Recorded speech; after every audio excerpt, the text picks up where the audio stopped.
64세에 재혼하고 혼인신고 후 한 달이 지나 모든 걸 잃을 뻔했습니다. 여러분, 저 큰일 났어요. 사람을 더 이상 믿는 게 힘들어지는 것 같아요. 제 인생 64년을 살았지만 사람이란 왜 이렇게 어려운 걸까요? 여러분, 제 이야기 좀 들어주세요. 저는 64세 강서윤입니다. 매일 새벽 5시면 어김없이 잠에서 깨어납니다. 그리고 침실벽에 걸린 남편 사진 앞에 서죠. 여보, 오늘도 잘 다녀올게요. 이 말을 하지 않으면 하루가 시작되지 않아요. 남편이 떠난 지 벌써 3년이 흘렀습니다. 처음엔 정말 견디기 힘들었어요. 밤마다 빈 침대 반쪽을 바라보며 울기도 했고, 아무도 없는 집에서 혼자 밥을 먹는 게 이렇게 서글픈 일인지 몰랐죠. 은퇴 후엔 성당 봉사에 나가고 작은 텃밭을 가꾸며 시간을 보냈습니다.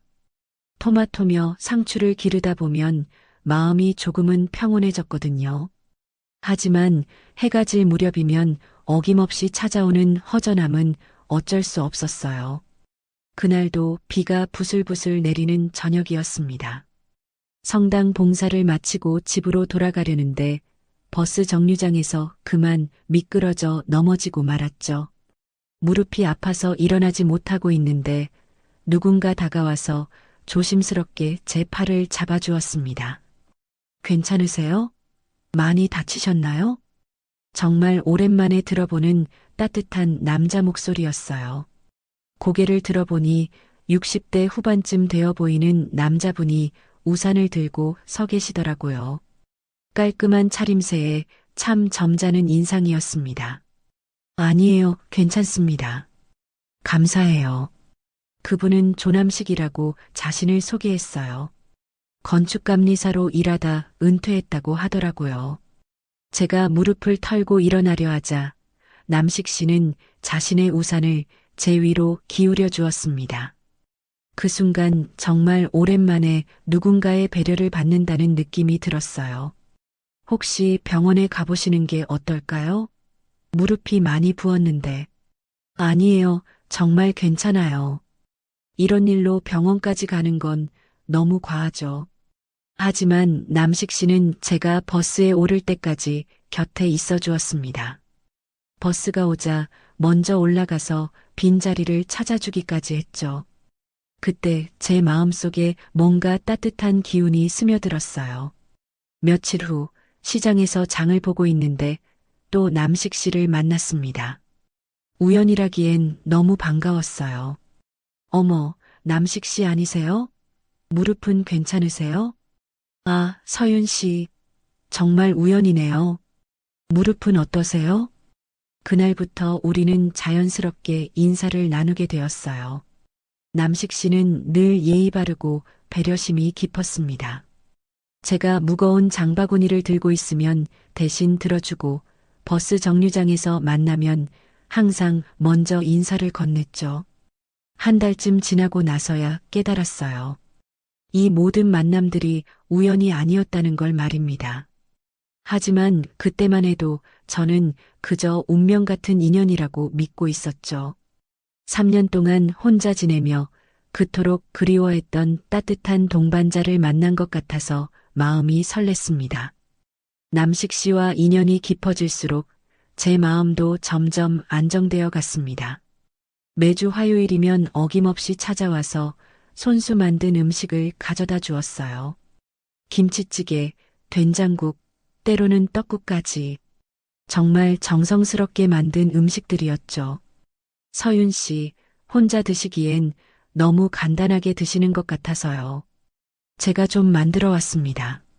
그럴 때마다 제 마음이 따뜻해졌어요. 남편이 살아있을 때처럼 누군가 저를 챙겨주는 기분이었거든요. 남식 씨는 제가 돌아가신 남편 이야기를 해도 질색하지 않았어요. 오히려 진심으로 들어주었죠. 남편분이 정말 좋은 분이셨나 보네요.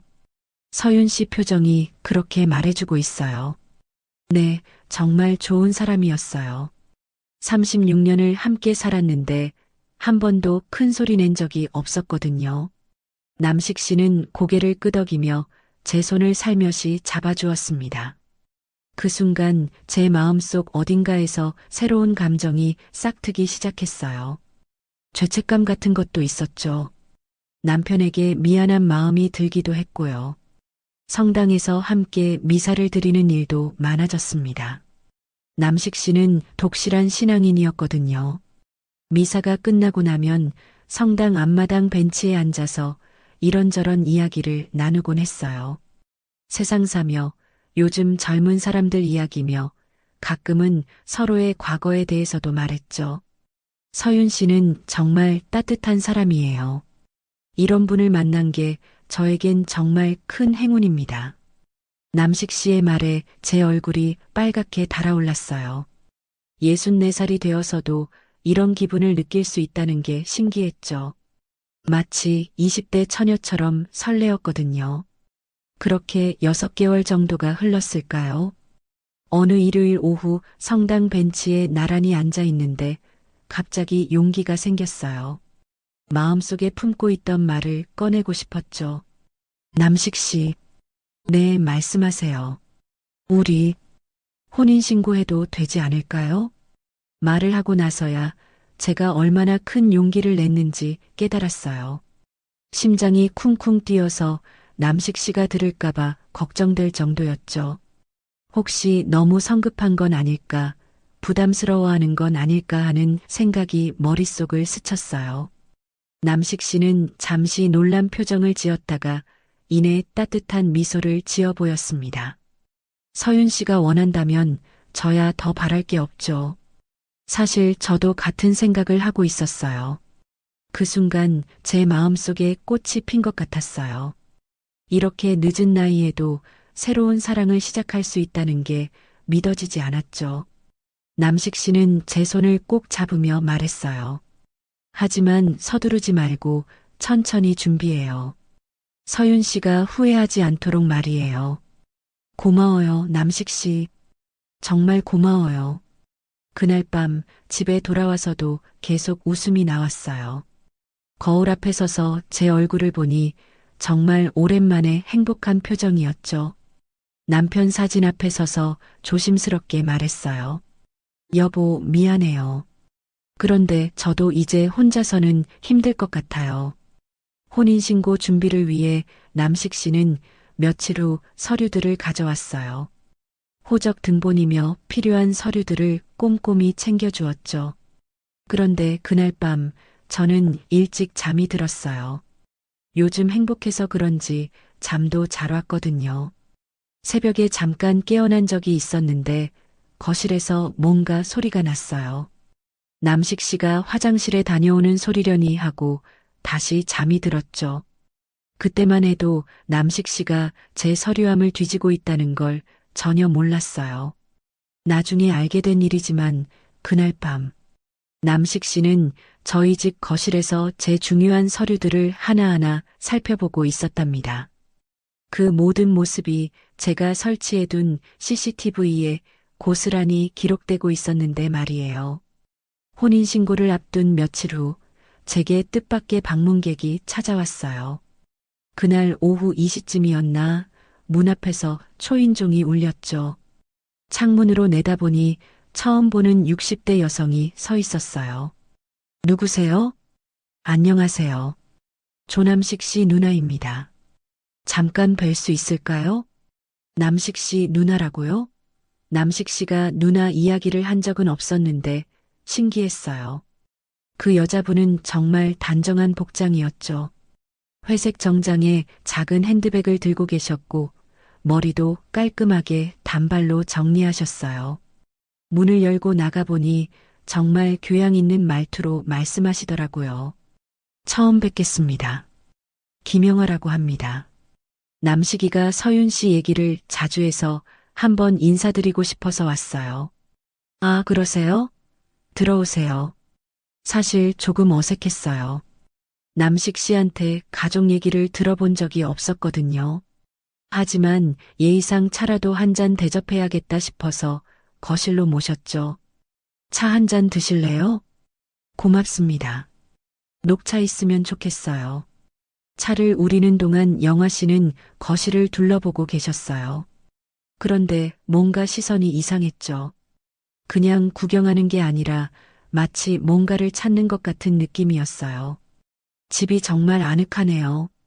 남식이가 여기서 편하게 지내는 것 같아 다행이에요. 네, 남식 씨가 자주 와서 도움을 많이 주고 있어요. 차를 내오고 마주 앉아 이야기를 나누기 시작했어요. 영화 씨는 정말 말을 잘하는 분이었죠. 남식 씨 어린 때 얘기며 가족사를 술술 풀어놓으셨어요. 남식이가 어릴 때부터 워낙 착한 아이였어요. 하지만 가끔 철이 없을 때가 있어서 걱정돼요. 그래요? 저한테는 정말 신중하고 배려심 깊은 분 같은데요. 그때 영화 씨 표정이 묘하게 변했어요. 미소는 지으셨지만 눈빛이 조금 차가워진 것 같았죠. 서윤 씨는 정말 순수하시네요. 남자들이 여자 앞에서는 다 그렇게 나와요. 무슨 뜻인지 모르겠어서 그냥 웃고 넘겼어요. 그런데 영화 씨는 계속 이상한 말을 하기 시작했어요. 근데 여기 집 평수가 꽤 되네요. 혹시 남식이 이름으로 전입신고했나요? 아직 안 했어요. 혼인신고부터 먼저 하려고요. 아, 그래요? 여긴 아직 남식이 지분 안 들어갔나 보네요. 지분이라는 말에 순간 머리가 띵했어요. 왜 갑자기 재산 이야기를 하는 거죠? 혼인신고를 앞둔 상황에서 가족이 이런 말을 하는 게 정상인가 싶었어요. 지분이요? 그런 건 아직 생각해 본 적이 없는데요. 아, 그래요? 요즘 재혼하는 분들 보면 다들 그런 것부터 정리하던데요. 나중에 문제될 수 있으니까요. 영화 씨는 차를 마시면서도 계속 제 집안을 둘러보고 계셨어요. 특히 거실장 위에 놓인 서류함이나 중요해 보이는 것들을 유심히 보시더라고요. 혹시 남식이가 서윤 씨 인감이나 통장 같은 거 보관하고 있나요? 네. 왜 그런 걸 물어보세요? 제가 당황해서 되물으니까 영화 씨는 허탈하게 웃으시더라고요. 아, 남식이가 또 그러고 있나 보네요. 솔직히 말씀드리면 남식이가 예전에도 이런 일이 있었거든요. 이런 일이요? 재혼을 하면서 상대방 재산에 관심을 보인 적이 있어요. 그래서 제가 걱정돼서 온 거예요. 그 순간 제 가슴이 철렁했어요. 무슨 말인지 정확히는 모르겠지만 뭔가 불안한 기분이 들었죠. 하지만 영화 씨 앞에서 동요하는 모습을 보이고 싶지 않았어요. 남식 씨는 그런 분이 아니에요. 저한테 정말 잘해주거든요. 그럼 다행이에요. 제가 쓸데없이 걱정한 것 같네요. 영화 씨는 그렇게 말하면서도 계속 집안을 살펴보고 계셨어요. 화장실 가는 길에 방까지 슬쩍 들여다보시더라고요. 정말 이상했어요. 1시간 정도 있다가 영화 씨가 일어나셨어요. 오늘 만나서 반가웠어요. 남식이 잘 부탁드려요. 네, 안녕히 가세요. 문을 닫고 나서 제 마음은 완전히 뒤죽박죽이 되었어요. 영화 씨가 한 말들이 계속 머릿속에 맴돌았죠. 지분, 재산, 예전에도 이런 일이 있었다는 말. 도대체 무슨 뜻일까요? 그날 밤 남식 씨한테 전화했어요. 오늘 영화 씨가 다녀가셨어요. 네, 누나가요? 갑자기 왜? 남식 씨 목소리에 당황한 기색이 역력했어요. 그 순간 제 불안은 더 커졌죠. 뭔가 숨기는 게 있는 것 같았거든요. 혼인신고를 마친 지 정확히 한 달이 지난 어느 날이었어요.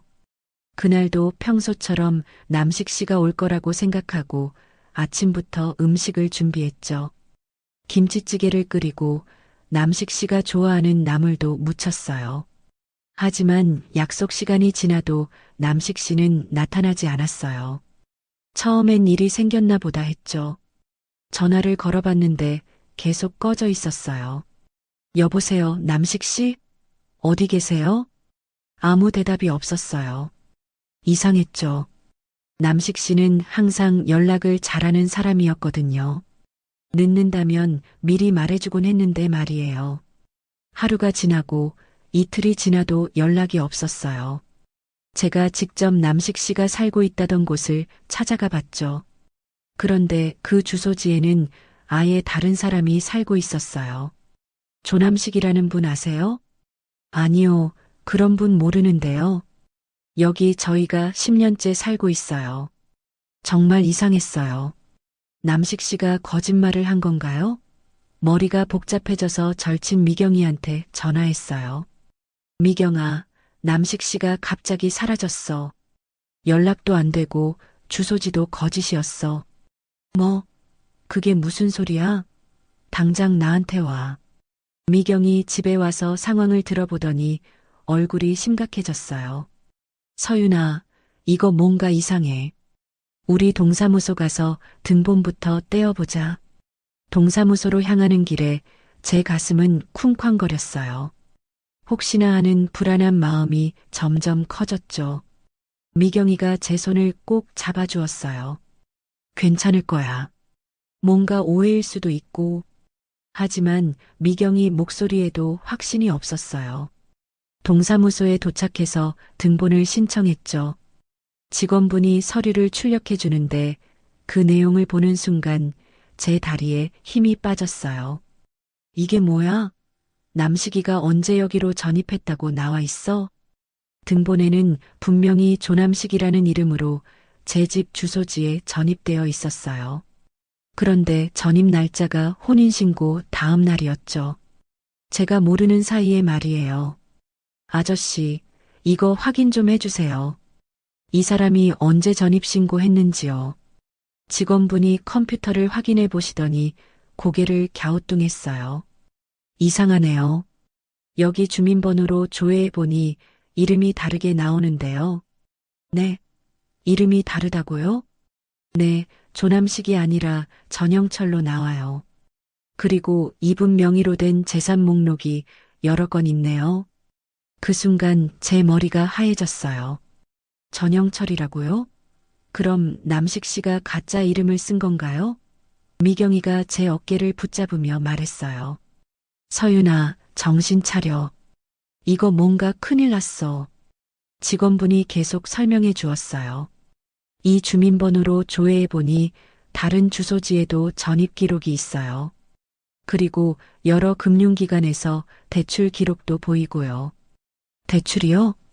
제 목소리가 떨렸어요. 미경이가 제 팔을 꽉 잡으며 직원분께 물었어요. 혹시 이 사람 명의로 최근에 대출이나 금융거래가 있었나요?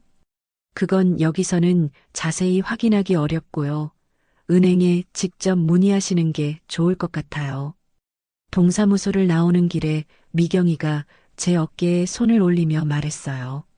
서윤아, 진정해. 우리 차근차근 알아보자. 하지만 제 마음은 이미 패닉 상태였어요. 남식 씨가 사라진 것도 충격이었는데 가짜 이름을 썼다니요. 더군다나 제가 모르는 사이에 제 집 주소로 전입까지 했다는 게 믿어지지 않았어요. 집으로 돌아와서 남식 씨가 두고 간 물건들을 찾아봤어요. 그런데 정말 신기하게도 남식 씨 흔적이 하나도 없었어요. 옷이며 칫솔이며 심지어 함께 찍은 사진까지 모두 사라져 있었죠. 미경아, 이게 말이 돼? 어떻게 이렇게 깔끔하게 사라질 수 있어? 미경이도 어이없다는 표정이었어요. 야, 서윤아. 솔직히 말할게. 너 대출 당한 것 같아. 그 말에 제 온몸에 소름이 돋았어요. 대출이라니요?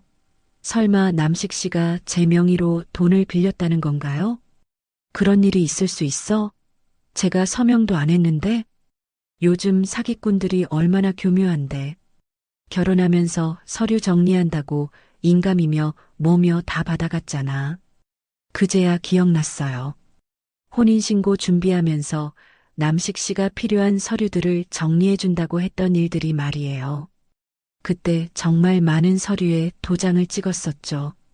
동사무소에서 돌아온 지 사흘째 되던 날 우편함에서 낯선 봉투를 발견했어요. 은행에서 온 통지서였죠. 봉투를 뜯는 제 손이 벌벌 떨렸어요. 주택담보대출 실행 안내. 제목만 봐도 머리가 띵했어요. 내용을 읽어보니 제 이름으로 5천만 원의 대출이 실행되었다는 거예요. 담보는 제 집이었고요. 이게 뭐야? 언제 내가 대출을 받았다는 거지? 손이 너무 떨려서 통지서를 제대로 잡을 수도 없었어요. 즉시 미경이한테 전화를 걸었죠. 미경아, 큰일 났어. 내 이름으로 5천만 원 대출이 나갔어. 뭐라고? 당장 은행 가자. 지금 나갈게. 미경이가 불이 나게 달려와서 함께 은행으로 향했어요. 가는 길에 제 가슴은 터질 것 같았죠. 정말 이런 일이 가능한 건가요? 제가 모르는 사이에 제 집을 담보로 대출을 받다니요. 은행에 도착해서 상황을 설명했어요. 창구 직원은 처음에는 별것 아닌 듯 대했죠. 고객님, 대출은 고객님께서 직접 신청하신 거예요. 아니에요. 저는 대출 받은 적 없어요. 뭔가 잘못된 것 같은데요. 직원이 컴퓨터를 확인해 보더니 표정이 굳어졌어요. 잠깐만요. 담당자를 불러드릴게요. 잠시 후 대출 담당 직원이 나왔어요. 40대 중반쯤 되어 보이는 남자였죠. 어떤 문제가 있으신지요? 제가 대출을 받은 적이 없는데 통지서가 왔어요. 담당자가 서류를 가져와서 보여주었어요. 그 순간 제 눈앞이 캄캄해졌죠. 여기 보세요. 고객님께서 직접 서명하신 서류들이에요. 분명히 제 이름이 적혀 있었어요. 그런데 필체가 뭔가 어색했죠. 제가 쓴 글씨가 맞나 싶을 정도로 어색했어요. 이거 제가 쓴 게 아니에요. 필체를 보세요. 하지만 여기 인감도장도 찍혀 있고 신분증 사본도 첨부되어 있어요. 담당자가 서류를 한 장씩 넘겨주는데 정말 소름이 돋았어요. 제 신분증 사본, 등본, 심지어 인감증명서까지 모든 게 구비되어 있었죠. 이건 어떻게 설명하시겠어요? 담당자가 위임장을 보여주었어요. 그런데 그 위임장을 보는 순간 기억이 났어요. 아, 이거 공동재산계획서라고 남편이 가져왔던 거예요. 공동재산계획서요? 이건 대출 위임장인데요. 그 순간 모든 퍼즐이 맞춰졌어요. 남식 씨가 혼인신고 후에 가져왔던 서류들, 공동재산을 정리한다고 했던 그 서류들이 모두 대출 서류였던 거예요. 미경이가 제 어깨를 붙잡으며 말했어요. 서윤아, 정신 차려. 이거 완전히 사기당한 거야. 제 다리에 힘이 빠져서 은행 의자에 주저앉았어요. 숨이 제대로 쉬어지지 않았죠. 가슴이 답답하고 머리가 어지러웠어요. 호흡 좀 천천히 해봐. 깊게 들이마시고 천천히 내쉬어. 미경이가 제 등을 토닥여 주었지만 진정이 되지 않았어요. 정말 믿을 수 없는 일이었거든요. 담당자가 서류를 다시 살펴보더니 말했어요. 사실 몇 군데 이상한 부분이 있긴 해요. 이 서명들이 평소 고객님 서명과 조금 다르고 위임장도 뭔가 어색한 부분이 있어요. 그럼 어떻게 해야 하나요? 우선 사기 신고를 하시고 저희도 내부적으로 조사해 보겠어요. 은행을 나오는 길에 제 머릿속은 완전히 하얘졌어요. 36년 남편과 살면서 모은 재산, 그 집을 담보로 누군가 돈을 빌려간 거예요. 미경아, 나 어떻게 하지? 진짜 어떻게 하지? 목소리가 떨렸어요. 눈물이 나올 것 같았지만 참았죠. 울면 더 무너질 것 같았거든요. 일단 경찰서 가자. 신고부터 해야 해. 집으로 돌아와서 남식 씨가 가져왔던 서류들을 다시 찾아봤어요. 그때 그냥 믿고 도장을 찍었던 것들이 모두 대출 관련 서류였다는 걸 깨달았죠. 공동재산계획서라고 하더니 이 모든 게 거짓말이었구나. 제 목소리가 허공에 울렸어요. 정말 어떻게 이런 일이 일어날 수 있는 건지 믿어지지 않았어요. 64년을 살면서 이렇게 큰 배신을 당해본 적이 없었죠. 그날 밤은 잠을 이룰 수 없었어요. 천장을 바라보며 계속 생각했죠. 남식 씨의 따뜻한 미소, 정성스럽게 만들어 온 음식들, 제 손을 잡아주던 그 손길들이 모두 거짓이었다는 게 너무 충격적이었어요. 경찰서에 신고를 하고 난 후부터 제 일상은 완전히 무너졌어요. 처음에는 조용히 해결될 줄 알았는데 어디서 소문이 났는지 마을 사람들이 하나둘씩 알기 시작했죠. 성당에 나가면 사람들이 수군거리는 소리가 들렸어요. 저 나이에 뭘 그렇게 급하게 결혼을 했대? 나이 들어서도 남자 밝힌다더니 결국 사기당했잖아. 64살이면 분별력이 있어야 하는데. 그런 말들이 제 귀에 들어올 때마다 가슴이 찔렸어요. 마치 제가 잘못한 것처럼 말하는 사람들이 너무 많았죠. 성당 봉사도 그만둘 수밖에 없었어요. 사람들 시선이 너무 부담스러웠거든요. 더 충격적인 건 언론에까지 알려진 거였어요. 어떤 기자가 찾아와서 인터뷰를 요청했는데 거절했더니 며칠 후 기사가 나왔더라고요. 64세 과부 황혼 재혼 사기에 속아 5천만 원 날려. 제목부터 자극적이었어요. 기사 내용도 마치 제가 어리석은 여자인 것처럼 써놨죠. 댓글들은 더 심했어요. 나이 먹고 뭔 연애야. 요즘 노인들 너무 경계심 없어. 돈 많은 과부 노리는 사기꾼들 많다던데. 그런 댓글들을 읽으면서 정말 죽고 싶었어요. 제가 뭘 잘못했다고 이런 모욕을 당해야 하는 건지 이해가 안 됐죠. 가족들 반응은 더 서글플 뿐이었어요. 남편 쪽 조카가 전화를 걸어왔는데 목소리가 차갑더라고요. 고모, 삼촌이 돌아가신 지 얼마 안 됐는데 벌써 재혼이라니요? 조카야, 그게 그런 게 아니라 고모가 그렇게 분별력 없는 분인 줄 몰랐어요. 이제 저희 집안에 누 끼치지 마세요. 전화가 끊어지고 나서 한참을 울었어요. 36년을 함께 살았던 남편의 가족들까지 저를 외면하다니요. 제 친척들도 마찬가지였어요. 사촌 언니가 문자를 보내왔는데 내용이 정말 차가웠죠. 서윤아, 내가 그렇게 철없는 줄 몰랐다. 우리 체면도 생각 좀 하지.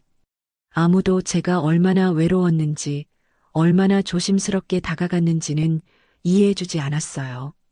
모두들 제가 성급하게 재혼한 어리석은 여자라고만 생각했죠.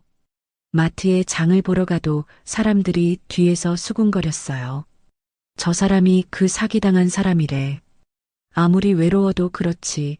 어떻게 그런 남자를 못 알아봐? 그런 시선들이 너무 견디기 힘들어서 집에만 틀어박혀 있었어요. 밥도 제대로 못 먹고 잠도 안 왔죠. 거울을 보니 제 얼굴이 완전히 늙어 보였어요. 한 달쯤 그렇게 지내고 있는데 미경이가 찾아왔어요. 제 모습을 보더니 깜짝 놀라더라고요. 서윤아, 너 이게 뭔 꼴이야? 밥은 먹고 다녀. 미경아, 나 정말 모르겠어. 사람들이 다 나를 바보라고 해. 혹시 정말 내가 잘못한 건 아닐까? 목소리가 떨렸어요. 정말 제 자신이 의심스러웠거든요. 혹시 제가 너무 성급했던 건 아닐까? 너무 어리석었던 건 아닐까 하는 생각이 계속 들었죠. 미경이가 제 손을 꽉 잡고 말했어요. 야, 정신 차려. 너 잘못한 거 하나도 없어. 하지만 사람들이 뭘 알아? 36년을 혼자 살아보지도 않고 뭘 안다고 그래. 미경이 목소리에 화가 섞여 있었어요. 너는 그냥 외로웠던 거야. 사랑하고 싶었던 거고. 그게 뭐가 잘못된 거야? 그래도 내가 너무 쉽게 믿었나 봐. 쉽게 믿은 게 아니라 순수하게 믿은 거야. 그 개자식이 나쁜 거지. 너는 잘못이 없어. 미경이가 제 어깨를 꼭 안아주었어요. 서윤아, 우리가 그 인간 반드시 잡자. 절대 이대로 끝낼 수 없어. 그때서야 제 마음속에 조금씩 힘이 생겼어요. 적어도 미경이 하나는 제 편이라는 걸 알 수 있었죠. 세상 모든 사람이 저를 등져도 미경이만은 제 마음을 이해해 주었어요. 미경이와 함께 용기를 내기로 한 지 며칠 후 뜻밖의 전화가 걸려왔어요. 경찰서에서 온 전화였죠. 강서윤 씨 맞으시죠? 조남식 사건 관련해서 연락드렸어요. 네, 맞아요. 무슨 일이세요? 김영아라는 분이 자수해서 진술하고 있어요.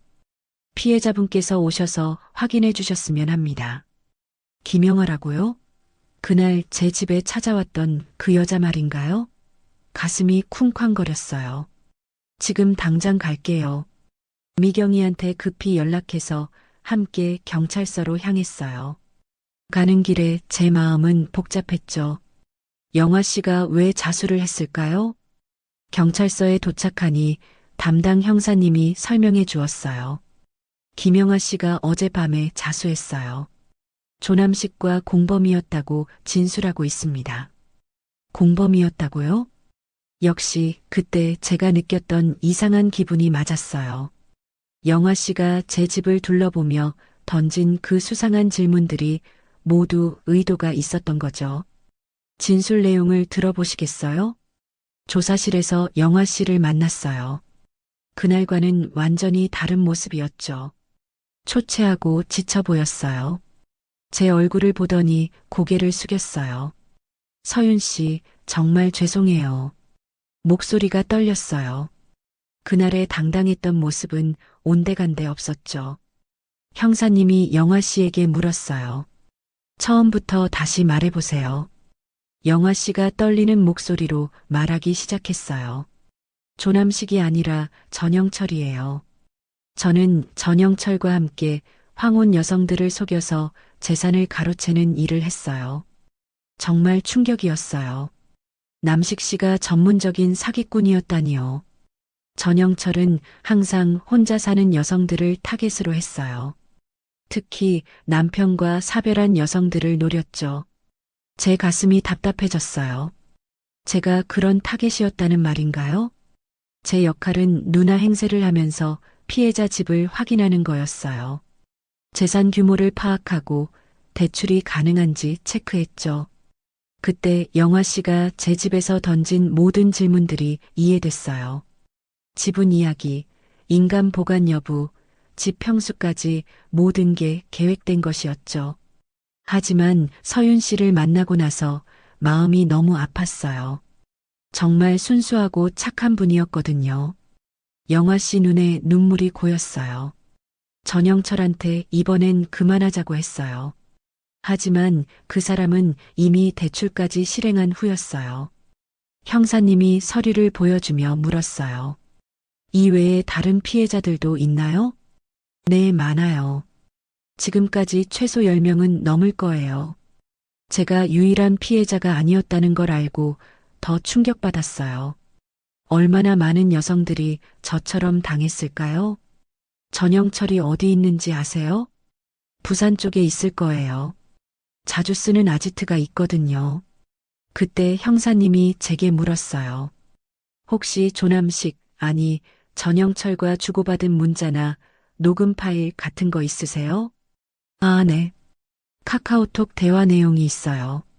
제 핸드폰을 꺼내서 남식 씨와 주고받은 메시지들을 보여드렸어요. 달콤한 말들, 사랑한다는 메시지들, 혼인신고 관련 대화들이 고스란히 남아 있었죠. 이것들이 모두 증거가 되겠네요. 형사님이 말했어요.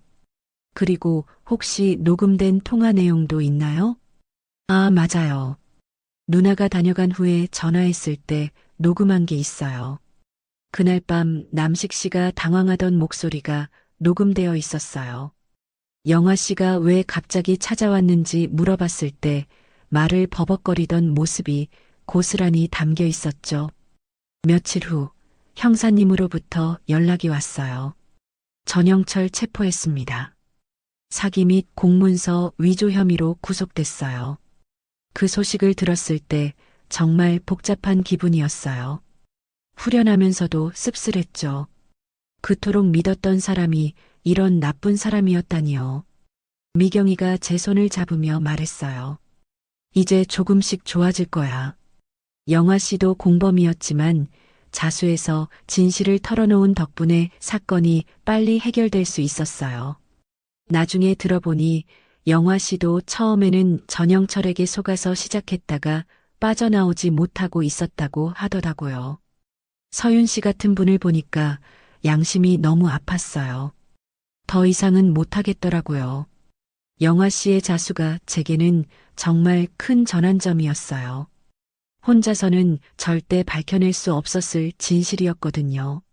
전영철이 체포된 후 6개월간 법정 다툼이 이어졌어요.